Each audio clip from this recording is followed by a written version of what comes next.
आप देख रहे हैं आपका अपना यूट्यूब चैनल जजमेंट अड्डा। और इस वीडियो में मैं आपके लिए लेकर आया हूं Kolkata high court latest judgement. अगर आप चैनल पर नए हैं तो चैनल को सब्सक्राइब जरूर कीजिएगा। चलिए वीडियो की शुरुआत करते हैं। ये आप देखिए, बंगाल में 2010 के बाद जारी ओबीसी प्रमाण पत्र रद्द। मुसलमानों को दिया था ओबीसी दर्जा, 5 लाख प्रमाण पत्र अमान्य होने से ममता सरकार को झटका। तो दोस्तों, कोलकाता हाई कोर्ट के द्वारा बंगाल के अंदर 2010 के बाद में जो सरकार के द्वारा ओबीसी प्रमाण पत्र जारी किए गए थे, ठीक है, मुसलमानों को ओबीसी का दर्जा प्रदान करते हुए कम से कम 5 लाख जो है ओबीसी प्रमाण पत्र जारी किए गए थे, उन सब को कोलकाता हाई कोर्ट के द्वारा रद्द कर दिया गया है।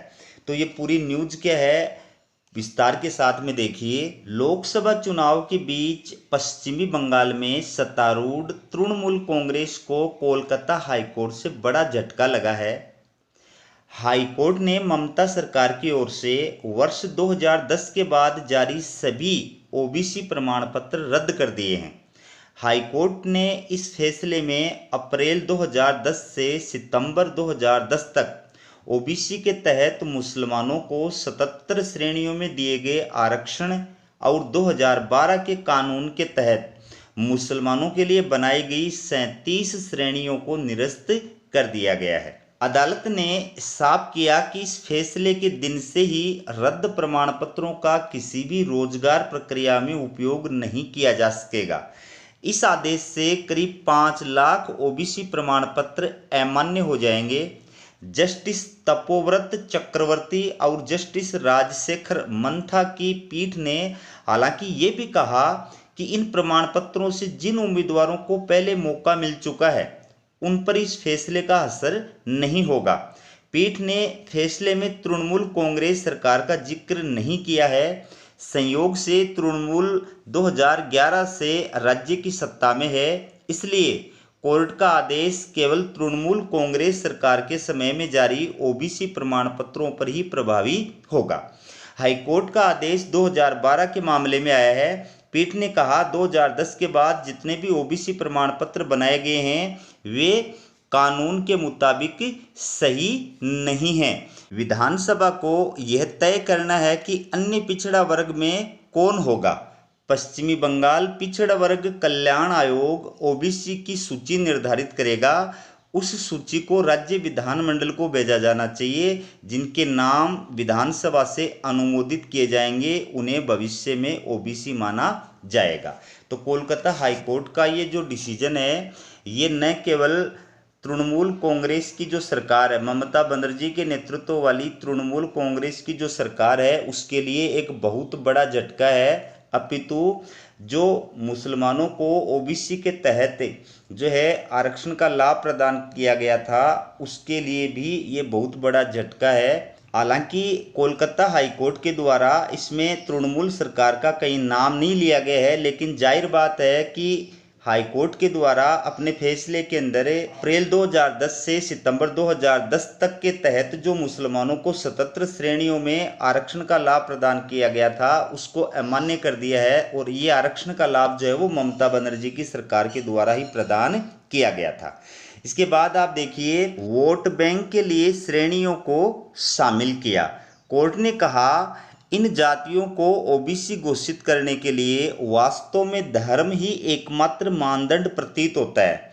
हमारा मानना है मुसलमानों को 77 श्रेणियों को पिछड़े के रूप में चुना जाना पूरे मुस्लिम समुदाय का अपमान है।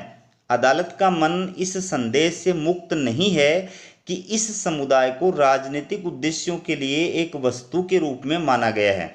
77 श्रेणियों को ओबीसी में शामिल करने संबंधी श्रृंखला और उनके समावेश से स्पष्ट होता है कि इसे वोट बैंक के रूप में देखा गया है। तो कोलकाता हाईकोर्ट के द्वारा दिए गए इस फैसले पर ममता बनर्जी का क्या कहना है वो देखिए। ममता ने कहा किसी हाल में फैसला स्वीकार नहीं। हाईकोर्ट के फैसले पर ममता बनर्जी ने आपत्ति जताई। ममता ने एक जनसभा में कहा मैं इस फैसले को स्वीकार नहीं करती। जिसने भी फैसला दिया है वो देते रहें, मैं नाम नहीं लूँगी। फैसले के बारे में यही कहा जा सकता है कि ये भाजपा का फैसला है, हम मंजूर नहीं करते, ओबीसी आरक्षण जारी रहेगा। तो दोस्तों इस मुद्दे पर राजनीति भी जो है चरम सीमा पर है। चूंकि चुनाव चल रहे हैं इसलिए इस मुद्दे पर राजनीति भी चरम सीमा पर है। तो ममता बनर्जी के बयान पर पलटवार करते हुए बीजेपी के द्वारा क्या कहा गया देखिए। पीएम मोदी बोले, तुष्टीकरण करने वालों के मुंह पर तमाचा। पीएम नरेंद्र मोदी ने फैसले पर चुनावी रैली में कहा, पश्चिमी बंगाल सरकार वोट बैंक के लिए मुसलमानों को अनाप शनाप तरीके से ओबीसी प्रमाण पत्र दे रही थी। वोट बैंक व तुष्टीकरण की राजनीति करने वाले हर हद पार कर रहे हैं। कोर्ट का फैसला इंडी गठबंधन के मुंह पर बहुत बड़ा तमाचा है। यही लोग कहते हैं देश के संसाधनों पर पहला हक मुसलमानों का है। तो इसमें बहुत बड़ी राजनीति हो रही है। साफ साफ दिख रहा है प्रधानमंत्री नरेंद्र मोदी जो है वो इंडी गठबंधन का नाम ले रहे हैं, जबकि ममता बनर्जी फिलहाल इंडी गठबंधन के अंदर शामिल नहीं है। दूसरी बात, जो ये कहा जा रहा है कि देश के संसाधनों पर पहला हक मुसलमानों का है, ये रियल में ये बयान ऐसा नहीं दिया गया था। पूर्व प्रधानमंत्री मनमोहन सिंह के द्वारा ये बयान दिया गया था, लेकिन इस बयान को भी तोड़ मरोड़ करके पेश किया जाता है। उन्होंने ये कहा था कि देश के संसाधनों पर पहला हक अल्पसंख्यकों का होता है। अल्पसंख्यकों का नाम लिया गया था उसमें, न कि मुसलमानों का। और अल्पसंख्यक का मतलब सिर्फ मुसलमान ही नहीं है, उसमें जैन हैं, बौद्ध हैं, सिख हैं, ईसाई हैं, फारसी हैं, जितने भी धर्म के लोग हमारे देश के अंदर रहते हैं वो सब इसके अंदर शामिल हैं। लेकिन मनमोहन सिंह के उस बयान को जो है बीजेपी के द्वारा हमेशा तोड़ मरोड़ करके पेश किया जाता रहा है।